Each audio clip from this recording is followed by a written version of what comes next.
근데 이분 글 책을 제가 이제 그 강의 학당에 소개해 드리면서 주문해 가지고 바로 온 거를 어제 받아서 어제 밤에 또 집중적으로,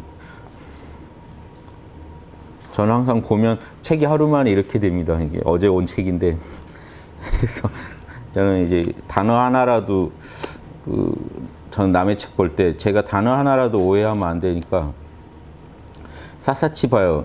분석을 계속하면서 제가 완전히 한번 요리를 해보는 거죠. 이 책의 내용, 이 저자의 마음이 제 마음에 잡힐 듯이 선명하게 될 때까지 분석을. 이분이 결국 얘기하시는 게 첫 번째, 무조건 참나를 만나야 된다. 불교는 무조건 본성과 연결돼야 된다. 그러면서 이 본성에 대해서 뭐라고 설명하냐면요. 이 책 제가 오늘 좀 소개만 해드릴게요. 이 본성은 공하고, 명료성, 알아차린다는 거예요. 정확하게 알아차리고 있고 자비다. 요 세 개를 참나의 본성으로 얘기하시더라고요. 그래서 제가 우리 학당식으로 설명하면 공적영지죠. 공적한데 신명이 있어서 알아차리고 있다. 공적영지를 알면서, 여기까지 알면 제가 뭐라고 합니까? 여기까지 잘 알면 1급, 자비까지 잘 알면, 육바라밀까지 알면 1단.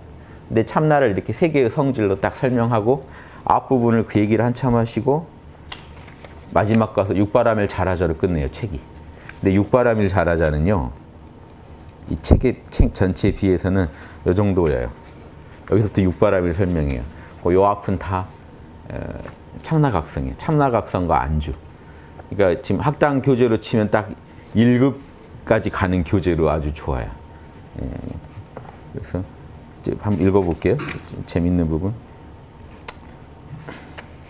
아무튼 순수한 자각, 공이 갖고 있는, 공은 텅 비어 있는데 물이 젖고 불이 뜨겁듯이 공은 반드시 알아차리고 있다는 게 이분의 입장. 분리할 수 없다. 공은 무조건 알아차리. 이게 공적 영지예요. 텅 빈 공간이 알아차리고 있다는 거예요. 알아차리는 공간, 아니면 공간에 알아차리고 있다. 이렇게 이해하시면 돼요. 이게 참나자리다. 공과 이 명료성은 서로 다르지 않다. 공에서 명료성을 분리할 수 없는 것은 물에서 축축함을 우리가 뺄 수 없고 불에서 뜨거움을 뺄 수 없는 거랑 같다. 참 본성, 즉 불성은 무한한 잠재력을 갖추고 있다. 이렇게 얘기하고, 따라서 불교 수행 핵심은 이 참나 자리에 안주하는 거죠. 그러니까 순수한 자각 속에 머무는 것이다. 순수한 텅 빈 자각. 학당에서 늘 말씀드리는 텅 빈 각성 안에 안주하는 게 1차 목표고요. 그래서 2차 목표는 뭐냐면 자비예요. 육바라밀 잘하는 거. 그래서 구분이 선명합니다. 불교 전통에서 이 부드러운 자각, 열려있는 자각, 곧 우리가 본래적으로 갖고 있는 명료성에 머무는 것, 이게 이제 중요하다. 이게 이제 견성이죠. 견성을 얘기하는. 그래서 견성을 어떻게 하느냐? 재밌는 게 똑같은 얘기를 해요. 대상에 대한 몰입, 학당에서도 나에 대한 몰입, 곧장 에고를 놔버리는 방식이 하나가 있고요. 대상 없는 명상이 있고, 대상 있는 명상은 호흡을 추천해요. 호흡을 관하다가 하나의 대상을 잡아서 호흡에 대한 몰입을 하다가 대상이 있는 명상을 하다가 잠시 대상 없는 명상으로 마음 휴식을 취하고 마음을 열어두되, 학당 같으면 이제 모른다 하고 모든 걸 내려놓고 한 걸음 떨어져서 우주를 알아차리기만 하고 있다가, 그러다가 다시 몸으로 들어오고 나가는 호흡을 이제 마음을 챙겨봅니다.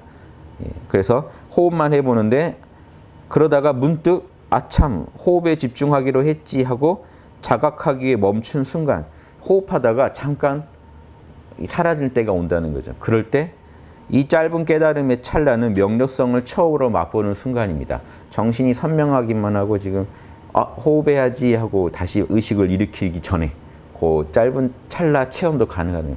호흡에 몰입하고 있다 보면 찰나 딱 몰입된 상태, 명료함을 맛볼 수 있다는 거예요. 그것은 생각, 느낌, 감각을, 제가 말씀드린 생각, 감정, 오감을 이분은 이제 이렇게 표현해요. 생각, 감정, 오감. 이분도 계속 생각, 감정, 오감이라는 말을 쓰더라고요. 생각, 감정, 이제 오감 대신 번역하신 분이 신체적 감각. 생각, 감정, 신체 감각. 이렇게 해서 모든 걸 설명하시더라고요. 여기에 자신을 생각, 감정, 오감으로 동일시 않고 알아차리기만 하던 순간이며, 이 순간이 큰 그림을 보는 의식이 성광처럼 일어난 것이다. 우리의 작은 의식이 아니라 큰 의식이 일어난 것. 그러나 최초의 이런 알아차림은 여러분도 다 경험해 보셨겠지만 되게 아주 짧은 순간의 경험이다. 일별한 거죠. 참나를.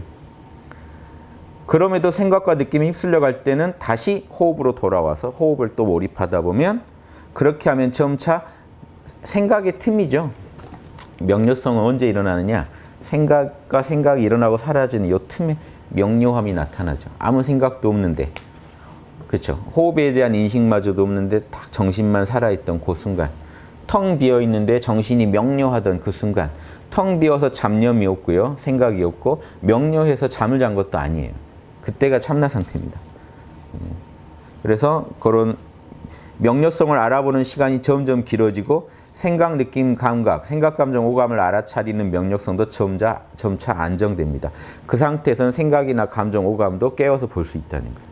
이제 참나만 붙잡고 있는 게 아니라 이분은 대승보살이라 항상 현상계도 버리지 않아요. 에고도 버리지 않아요. 이런 분들은. 에고 버릴 게 아니고 이빨 닦듯이 에고에게 묻는 때만 잘 치워주면 된다는 거예요. 그런 얘기까지 다 설명이 되어 있습니다. 예, 스승들은 이 수련을 계속해가서 온갖 생각, 감정이 일어나고 사라지더라도 나중에 어디까지 가느냐? 생각, 감정이 아예 일어나고 사라지더라도 내 참나, 텅 빈 명료성은 항상 한다는 거 알아야겠죠. 보세요. 이건 항상 있는데요. 생각이 사라질 때만 우리한테 잘 파악이 되는 거지. 실제로는 어때요? 생각이 일어나고 사라지고 상관없이 항상 있죠. 그래서 여기 이분도요. 참 본성이 지닌 이 명료성은 결코 생각, 감정에 방해받지 않는다는 것을 알게 된다. 여기까지 가야 된다, 수행. 그럼 이러면 학당에서 말한 1급이죠. 그 다음에 육바라밀 수행이 본격적으로 시작돼요. 여기도 체계가 그렇게 돼 있어요. 자, 그러니까 이 책의 상당수는 지금 다 참나의 텅 빔과 명료성에 대한 얘기입니다. 참 본성은 텅 비어 있고 명료한데 참 본성은 결코 창조된 적이 없으며 우리가 인위적으로 이렇게 이름을 억지로 붙인 게 아니라 원래 그렇게 생긴 존재다 이 얘기를 하고 싶어서 무위법의 세계니까 여기는 우리가 만들 수 있는 세계가 아니잖아요. 참 본성은 결코 창조된 적이 없으며 서로 때려야 뗄 수 없는 비어있음과 명료성에서 자연스럽게 흘러나온 것이다. 이건 원래 선천적으로 갖춰져 있는 거다.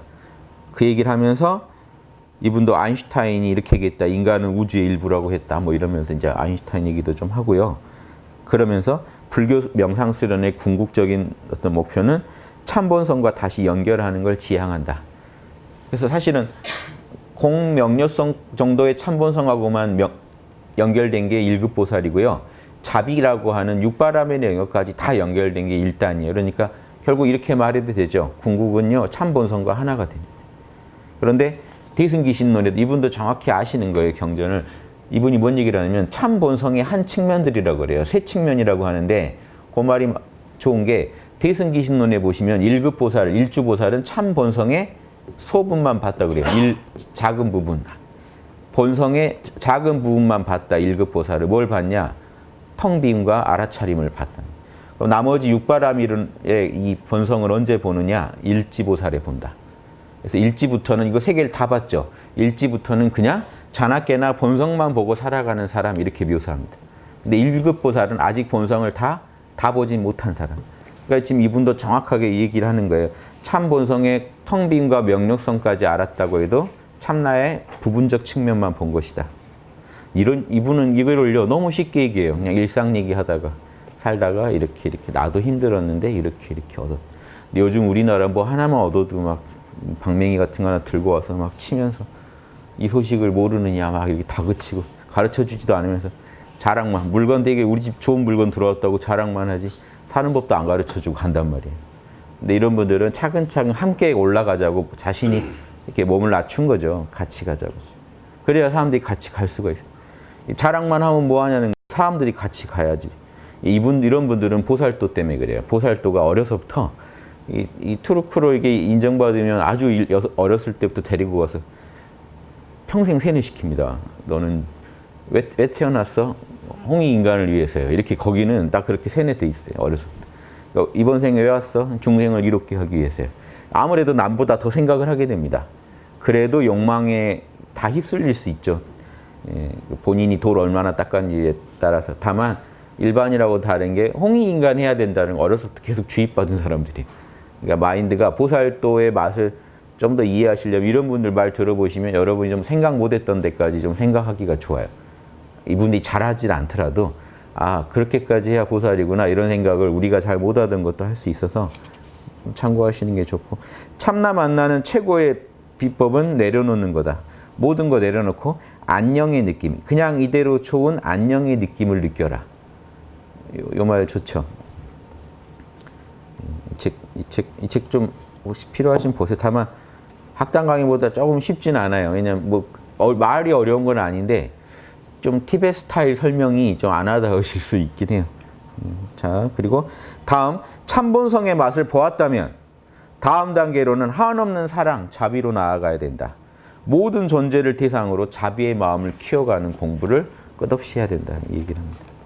그래서 그 자비 공부의 핵심은 내가 고통에서 자유로워지길 원하듯이 다른 사람도 똑같다 하는 걸 받아들이고 실천하는 거다.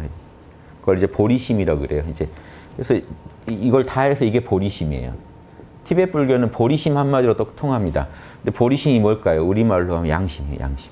양심. 그래서 지금 이 참나도 보리심이고요. 참나 뜻에 따라 육바라밀을 실천하는 에고도 사실은 보리심이에요. 우리 학당식으로 말하면 양심의 본체와 사단의 영역이죠. 양심의 본체와 측은 사양 수호 12지신 같은 양심의 확충, 양심의 작용. 그래서 양심의 본체와 양심의 작용을 티벳에서는 보리심이라고 그래요. 보리심에선 자비가 되게 중요해요. 근데 단순히 보리심을 자비심으로만 알고 계시면 안 돼요. 왜냐? 보리라는 말은 깨달음이라는 뜻이거든요. 깨달은 마음이라는 거예요. 그러니까 보리심은요, 석가모니가 얻었던 무상정등 정각을 나타내요. 보리심이라는 건. 최고의 깨달음. 그런데 그 안에 자비가 되게 중요한 부분이라는 거예요. 육바람일 잘한다는 게 제일 중요하기 때문에 보리심 그러면 자비심을 하고 많이 통용해서 쓰는데 보리심의 핵심은 육바라밀이 원만한 마음이에요. 그 안에 지혜도 들어있고 자비도 들어있고 능력도 들어있는. 그러니까 이 보리심을 우리 불교에서 발심한다는 말은요. 되게 잘 모르고 쓰시더라고요. 발심 그러면 뭔가 잘해보기로 했다 정도 생각하시는데 불교 경전에서 발심은 발보리심의 줄임말이에요. 발심 그러면 보리심을 깨달음을 완전히 얻기로 결심했다는 거예요. 내가 이번 생이 아니죠. 세세생생 보살로 살기로 결심했다. 양심의 구현자로 살기로 결심했다 정도가 발심 그래요. 그래서 정확한 발심은 언제 되느냐? 일지보살 때 돼요. 원래 발심이. 그래서 그 일지보살의 경지가 초발심주예요. 원래 발심주. 발심을. 그런데 그런 원대한 발심보다 더 이전에 이제 우리가 소소하게도 계속 발심하죠. 그러니까 앞에 것도 발심 맞는데 진짜 발심은 왜 일지보살 때 할까요? 일지가 돼야 참나가 어떻게 생겨먹었는지 다 알아요. 그래야 이제 내가 어디로 가는지가 그때 나오는 거예요. 자, 보세요. 여기서 이제 부산을 가겠다고 나섰는데 톨게이트 통과할 때가 진짜 발심이라고요. 자, 이제 출발이다. 이게 톨게이트 통과할 때 그 전에는 톨게이트를 찾아가고 있는 거잖아요, 지금. 그러니까 참나가 어떻게 생겼는지를 찾아서 발심한 거고 참나를 알고 나면요. 야, 그럼 이대로만 하면 되는 거네 하는 진짜 발심이 나와요. 그래서 일지보살 발심이 사실 제일 진짜 발심이고 그 전에 일주보살만 해도 발심했다고 하고 다 이런 식으로. 더 내려가서는 여러분 처음 믿는 순간이 어떻게 보면 발심이고 양심 잘해보려고 한 게 이제 이렇게 티베트 불교 혹시 이해하실 때 보리심이 제일 중요하다고 나와요. 보리심을 바라지 못하면 보살은 못 된다고 나오는 이유가 양심을 잘하겠다 하는 그 원, 양심을 구현하겠다는 원이 제일 중요해요. 그 원을 세우시기만 해도 대승이에요. 그래서 실제로 대승불교는요. 이 우주를 모두 우주 중생들을 아라한으로 만들더라도 혼자 대승하겠다고 발심 하나 한 사람이 더 위대하다고 경전마다 노래해요. 과하죠, 사실. 온 우주를 다 아라한 만들 수 있으면 부처님도 못하신 일인데 사실 대단한 일 아닌가요? 그런데 그거보다도요, 자기 혼자 양심 잘해야지 하고 원 세운 게 훨씬 위대하다고 얘기하는 게 이분은 커서 대보살이 돼 있는데 아라한은 아무리 커도 아라한이니까 수학물을 가지고 비교했을 때 비교가 안 된다는 얘기를 하는 거예요. 시공을 초월해서 봤을 때 저 마음 하나가 훨씬 위대하다고 보는 거예요. 그러니까 양심 잘하겠다는 걸 대승은요, 제일 위대하게 보는 거예요. 지금 잘하지 못하시더라도. 그러니까 여러분, 저기 가서 견성했다고 막 껐덕대는 수많은 사람들한테 난 양심하기로 결심했어. 이게 훨씬 위대하다. 경전이 보증한다라고 생각하시면 좋아요. 그런 짓 나는 안 한다. 견성해서 남 그 괴롭히고 견성해서 진리의 안에 안주해서 자기 혼자 행복 찾는 짓은 나는 줘도 안 한다 이런 마음이시. 열반을 열 트럭을 갖다 줘도 나는 취하지 않겠다. 이게 대승의 어떤 그 자부심이죠. 이해되시죠? 그 경전마다 그렇게 써 있어요, 실제로. 제가 지어낸 게 아닙니다. 그래서 이 보살이라는 건요, 여기 이 구절 한번 너무 좋아서 읽어드릴게요. 티베트 전통에서 보살이란 연약한 사람이 아니고요, 자기가 경험한 것과 똑같은 자유를 모든 중생에게 주려고 헌신하는 영웅이나 전사다. 영웅과 전사의 이미지가 있어야 된다. 보살은 이 얘기를 이 양반이 해요. 그래서 그들은 기꺼이 어떤 불편도 감수하더라도 어둠과 절망에 빠진 사람들을 도와줄 줄 아는 가슴을 가진 그런 영웅이다. 그래서 영웅이 아니다. 그러면 덜 보살이라는, 진짜 그런 용기가 없는 보살은. 자, 그렇게 얘기하면서 근데 자기 얘기를 해요. 근데 자기도 참나각성하고요. 요 책 전체에 걸쳐 지금 참나 안주를 얘기했는데 안주하고 났더니 좋더래요. 좋아서 그냥 거기 쉬었대요. 그래서 이 자족감에 머물러 있는데 찜찜하더래요. 계속. 마음이 불편하게 자꾸 됐는데 우리가 말한 양심의 찜찜함이죠. 자기는 되게 편해졌어요. 그래서 자기는 너무 좋아서 안락한 다르마 혹은 안락한 깨달음의 단계에 자기가 머물러 있었구나 하는 걸 이제 알았대요. 그래서 그 상태에서는 자기가 이렇게 얘기했대. 아, 진리라 너무 좋은 것이군. 이보다 행복할 수는 없군. 그러나 그런 안주의 이면에는 항상 사라지지 않는 불만족이 있었다. 뭐냐? 뭔가 이 진리는, 참나는 이런 안락함보다 더 크고 만족스러운 완전한 뭔가를 줄 것 같은 느낌이 있었대. 더 뭔가를 줄 것 같은데 내가 되게 어떤 부분만 취하고 쉬고 있는 거 아닌가 하는 반성을 하다가 영웅의 가슴이 반쯤 잠들어 있는 상태였다. 보리심의 핵심인 영웅의 가슴이 나는 그때 자고 있었다. 반은. 진짜 영웅의 마음이 못 됐었다. 그래서 어떤 강연을 해도요, 고백컨대 아, 이 강연 빨리 끝났으면 좋겠어. 지금 제가 그런 마음을 품고 있으면 이제 안 되겠죠. 아, 여행도 가고 싶고 빨리 놀러 가야 되고 막 아무것도 안 하고 쉬고 싶군. 막 이런 마음이 저도 조금은 있습니다만은 이게 이제 크면은 보살이 덜 되죠. 이게 50% 이상이 되면 보살 때 힘들어요. 그래서 제가 말씀드렸듯이 일지보살 이상이 된다면요, 요게 이제 50% 이상 못 되는 존재가 일지보살 이상입니다. 일지보살 이상은 여기에서 오는 찜찜함이 더 커서 움직이는 분이고 그 아래는요 왔다 갔다 해요. 사실은 이게 더 좋아 보였다 이게 더.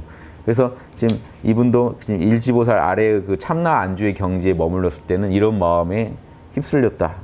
그래서 나는 보리심을 키워야겠다. 진짜 보리심은 이 자비까지 포함한 참나의 마음. 그래서 보리심을 키워야겠다. 그런데 보세요. 이분도 정확히 알고 계신 게 티베트 불교는 알아요. 절대적인 보리심이 있어요. 형이상학적 보리심. 그냥 참나의 자체예요. 이거는 바로 우리가 비양할 수가 없잖아요. 그러니까 절대적 보리심이라는 이건 목적인데 이걸 얻기 위해서는 내가 상대적 보리심을 개발해야겠다. 즉 절대적 보리심은 유교식으로 말하면 양심의 본체고요. 상대적 보리심은 사단이요. 측은지심, 수호지심. 이건 배양할 수 있잖아요. 측은한 마음, 남을 향한 측은한 마음, 불의를 보면 일어나는 수호지심, 자명한 분노, 사양지심, 남에게 양보하는 겸손한 마음, 시비지심, 옳은지 그른지 끝까지 추적해보는 그 마음, 판정해보는 마음. 요 마음은 배양할 수 있죠. 여기에 해당되는 게 불교의 육바람이래요. 육바람이를 해볼 수 있잖아요. 보시도 해보고 지게도 해보고. 그러다 보면요, 안에서 내면이 또 자각이 옵니다. 이게 우리 삼일신고라는 우리 민족 철학 용어로 얘기하면요, 절대적 보리심을 깨치는 것을 성통이라고 하고요, 상대적 보리심을 닦는 걸 공안이라고 그래요. 그래서 제가 삼일신고 강의 때 이렇게 얘기해 드렸어요. 어렵지 않습니다. 즉 육바라밀, 인의의지를 더 실천하고 육바라밀을 더 닦을수록 진리가 더 자명해져요. 아, 이게 내 본성이지. 근데 본성을 이해한 만큼 더 잘 실천하게 되고, 실천이 깊어지면 본성을 더 잘 이해하게 돼요. 서로 상보관계입니다. 그러니까 지금 여기도 절대적 보리심을 알고 싶으니까, 개발하고 싶으니까 상대적 보리심을 닦아야겠다. 현상계에서 닦을 수 있는 양심이요. 뭐가 있을까요? 바로 뭐라고 하냐면, 상대적 보리심을 닦는 방법은 여기 영어 그대로 읽어드릴게요. 상대적 보리심을 키우는 적극적인 노력은 산스크리트어로 파라미타, 즉 바라밀이라고 하는 것이다. 그래서 이 바라밀은 완성이라는 거고, 지금 이런 절대적 보리심을 성취할 수 있는 그런 마음을 만들어가는 거다. 그래서 재밌는 게 보시바람일이라고 안 하고 번역을 나눔바람이라고 했어요. 제가 나눔 이렇게 보시를 풀어둔 적 있었는데 나눔바람일. 근데 나머지는 똑같아요. 지게바람일, 인욕바람일, 정진바람일, 선정바람일, 반야바람일 얘기를 쭉 해줘요. 앞에 참나 설명에 비하면 짧지만 그래도 지금 핵심만 짚어줍니다. 근데 이제 학당에서 설명하는 바람이라고 좀 맛이 다르죠. 학당은 매 순간에 양심이 작용하는 6가지 모습이기 때문에 매 순간 양심의 총체적인 모습으로 검토하자는 거고, 이분은 좀 약간 구분돼 있어요. 이 6개가. 그래서 우리처럼 한목의 양심은, 보리심은 무조건 육바라밀이 다 들어가 있고 육바라밀이 균형을 이룰 때 양심에 합당한 선이다. 이게 학당 주장이라면 이분은 거기까지는 설명을 못 하시는 것 같아요. 즉 육바라밀 자체가 자기가 봤을 때 되게 자명한 덕목들이라는 거. 요게 그 1급 정도 경지에서 얻는 양심에 대한 이해입니다. 양심이 통으로 이해가 안 되고 낱개로 다 참나에서 나오는 마음이라는 걸 다 이해하고 있는 거죠. 그래서 학당에 지금 점검 기준에 다 있어요. 1급 보살 정도 되면요. 참나에서 이런 보시, 지계, 인욕, 정진이 나온다는 건 다 이해해야 됩니다. 자명하게. 그런데 그게 통으로 참나의 참나 안에서 하나로 이렇게 돌아가고 있다는 거 알면 일지보살로 저희가 해드립니다. 그래서 지금 이 기준대로 봤을 때 이분이 좀 그런 단계에 계신 게 아닌가 보여요. 그래서 아무튼 이분 대단한 게 안락한 다르마, 안락한 자비, 안락한 존재. 안락한 자비는 뭔지 아세요? 이분이 스스로 이 책에서 비판해요. 어떤 분이 보살도 한다면서 누가 좀 도와달라는데 귀찮으니까 안 가고 여기서 기도해 준대요. 잘 되기를. 그래서 이게 영웅의 마음이냐 전사의 마음이냐 비판하면서 나도 그런 게 있다 하면서 이제 비판하시는데 이해되시죠? 그래서 많은 분들이요. 우리 지금 남방불교도 엄청 자비염을 해요. 자비염을 하고 계신 거죠. 보살도는 그게 아니에요. 이거 오해하세요. 자비의 염을 무한한 우주 중생이 모두 행복하기를, 그거는 할만하잖아요. 그렇죠? 근데 직접 그 진흙탕에 들어가서 누굴 건져주기는 쉽지 않단 말이에요. 왜냐, 거기는 그걸 하면은 자기가 또 업을 지을 수도 있기 때문에 쉽게 못 움직인단 말이에요. 남방불교식으로. 업을 없애는 쪽으로 수련을 하면. 그래서 그런 서로 고충이 있습니다. 그래서 좀 다른 부분이 있다는 것도 이해하시고, 다만 이제 이분은 이제 대승보살도니까 육바라밀 얘기를 다 해주시는데, 자, 제가 왜 이분이 이제 육바라밀은 아주 전공하신 분은 아니라고 생각하냐면, 보세요. 자기가 해보니까 바라밀은 순서대로 이렇게 하나씩 닦아가는 건데, 실제로는요, 각각의 바라밀이 함께 작용하기도 하더라. 약간 학장하고는 입장이 다르죠. 심지어 자기가 이제 많이 연구해 보니까 바라밀이 2-3개가 함께 작용하는 것 같아요. 6개 다 들어가야 되는데 지금 이분은 이처럼 바라밀은 많은 경우, 그것도 많은 경우예요. 다는 아니고 2-3개가 함께 작용하기도 하더라. 지금 육바라밀에 대한 입장에서 제가 이걸 가지고 이분이 참나 안주는 잘 돼 계신데 육바라밀의 적극적 적용에서는 조금 서투신 게 아닌가 이런 생각을 해봅니다. 그러다가 이분이 어떤 경험을 해요. 이런 거 보면 참 솔직하신 분이에요. 솔직해야지 이게 이렇게 점검이 빠릅니다. 이분이 이 얘기를 해요. 공항에서 비행기를 기다리고 있는데 앞에 여성분들이 이제 기다리는데 힘들었는데 여성 3명이 있다가 한 명이 이 비행기 어쩔 수 없다. 기다려야 된다. 기다리는 게 최선이야 라고 말을 하니까 그 얘기를 듣고 바라밀을 느꼈어요. 기다리는 게 최선이라고 판단하는 거는 지혜바라밀이고, 기다리는 거는 인내바라밀이고, 그러려면 또 노력을 해야 되니까 정진바라밀이고, 저렇게 남한테 가르쳐 주는 거는 보시바라밀이구나. 약간 지금 분석 대상이 왔다 갔다 한 맛은 있지만 내겐가를 잡아내고 세상이 다 공부구나 하신, 여기를 되게 감동적인 얘기로 해놓으셨는데, 저희가 보면 지금 분석이 좀 인문학 릴레이를 좀 하시면, 이분이 인문학 릴레이를 좀 하시면 큰 보살이 되시지 않을까 이런. 학당에서 지금 여러분 육바라밀 분석하는 거 되게 잘하시는 거라는 거 아시겠죠? 림포체 하는 거랑 지금 비교해 보는 것 같아요. 최근에 달라이라마의 불교 강의 책에서도 제가 뽑아서 한번 올려드린 적이 있죠. 달라이라마도 일상에서 육바라밀을 적용해 보는. 근데 그분들은 매사에 적용해야 된다는 것보다는 적용도 되더라 정도의 느낌으로 접근하시는 게 제가 느꼈을 땐 좀 그게 아니라고 느끼는 그거예요. 학당 분들은 지금 여기 학당 오자마자 노트를 써가면서 매사에 육바라밀을 적용시켜봐서 육바라밀이 어떻게 돌아가는지를 배우시죠. 엄청 빨리 가시는 거예요. 그거랑 몰라 괜찮아로 참나 안주를 빨리 얻으시죠.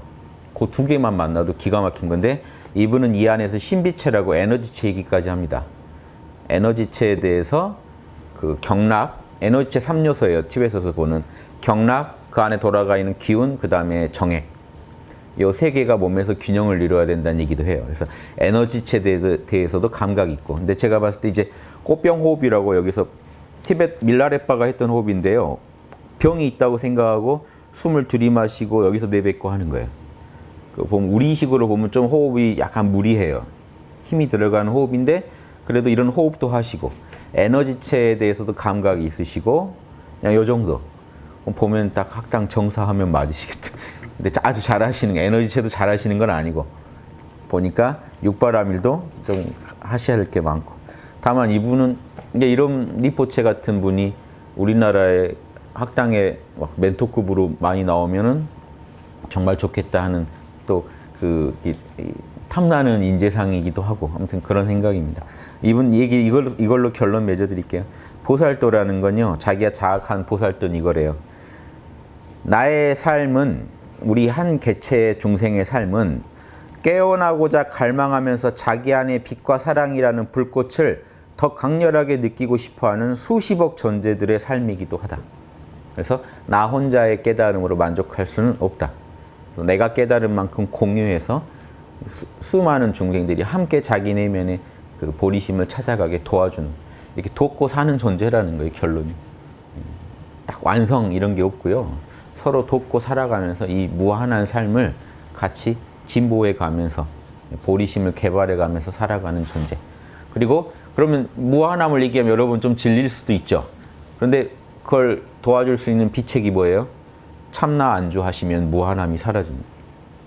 시공 안에 무한함이 질리지 않아요. 참나 안에 안주하면 지금 모든 게 이 우주의 근본과 하나가 되니까 지금 여기서 만족이 와버리거든요. 그래서 이 양면 공부가 다 있어야 됩니다. 지금 곧장 우주에서 더 바랄 게 없다는 만족한 자리 들어가실 줄 알아야 되고, 한편으로 현상계에서는 영원한 무한한 작업을 해내실 수 있어야 돼요. 그래서 이 무한함에 지치면은요, 열반에 들고 싶어집니다. 그럴 때는 참나 안에서 충전해서 나오세요. 또 참나에만 머물러 있다 보면요, 또 다른 찜찜함이 와요. 양심에 오는 불만족이 와요. 양심을 어기는. 그때는 또 열심히 현상계에서 양심을, 육바라밀을 실천하시면 돼요. 그래서 이 양면 공부를 계속 해가시면 위대한 영웅이자 전사인 그런 보살이 되실 수 있다. 지금 우리나라는 영웅과 전사의 이미지보다는 절에 가면 보살님 하니까 보살 그러면 이렇게 여성분의 이미지가 먼저 떠올라요. 절 열심히 다니신 여성분의 이미지가 떠올라서 아, 이게 보살이란 용어를 계속 써도 되나 하게 티벳에서 느낀 거 지금 너무 다르단 말이에요. 그래서 아무튼 알려가지고 보살의 이름이 갖고 있는 그 무게를 다들 느끼시면 그 의미를 이해하시면 뭐 되지 않을까 싶어서 일단 유튜브로 알려봅니다. 그냥 쉽게 김보살, 뭐 이보살 이렇게 할 일이 아니고 보살이라는 그 이름에 엄청난 의미가 있다는 걸 알고 서로 쓰시면 자연스럽게 우리가 서로 오히려 그런 말이 되게 이제 영적으로 고무시켜주는 그런 용기 내라, 아니면 포기하지 마라, 정진하라 이런 말이 될 수도 있겠죠. 성불하세보다 더 중요한 말이에요. 대승에서는 성불 거부하는 보살도 있잖아요. 그러니까 성불보다 더 중요한 말이 보살되라는 거예요. 성불하세요 그러지 마시고, 열반해 드세요 그러지 마시고, 보살되세요라고 하는 게 최고입니다. 대승불교에서는 최고 덕담. 와, 나를 그렇게 높게 봤어? 뭐 이런 거예요. 예. 여기까지 마치겠습니다. 예.